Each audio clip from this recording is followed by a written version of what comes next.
अनंत टीदे refresh हमी। राजकीय उलटापालथीनंतर शिवसेनेत 2 गट पडलेत। अनेक आमदार ठाकरेंची साथ सोडून शिंदेंसोबत गेलेत। मात्र कोकणातून आमदार वैभव नाईक ठाकरेंशी एकनिष्ठ राहिले। अशाच एकनिष्ठ कार्यकर्त्यांच्या घरच्या गणरायाचं दर्शन घेण्यासाठी आदित्य ठाकरे कोकणात आले होते। यावेळी त्यांनी वैभव नाईकांच्या घरच्या गणरायाचं दर्शन घेतलं। सौ नाईक यांनी आदित्य ठाकरेंचं औक्षण करत स्वागत केलं।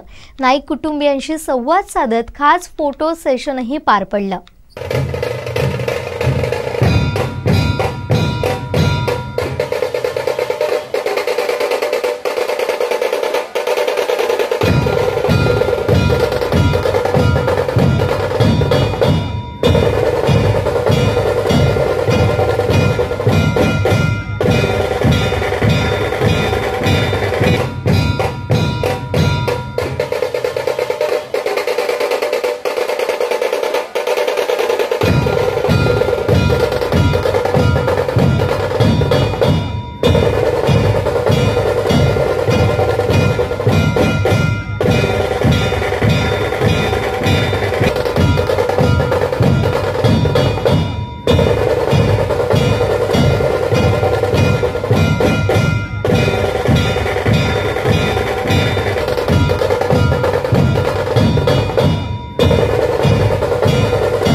दिवसभरातले सर्व अपडेट्स, ताज्या घडामोडी आणि थेट लाईव्ह पाहण्यासाठी सबस्क्राइब करा, लाईक करा कोकणचं नंबर 1 महा चॅनल कोकणसाद लाईव्हचं YouTube चॅनल।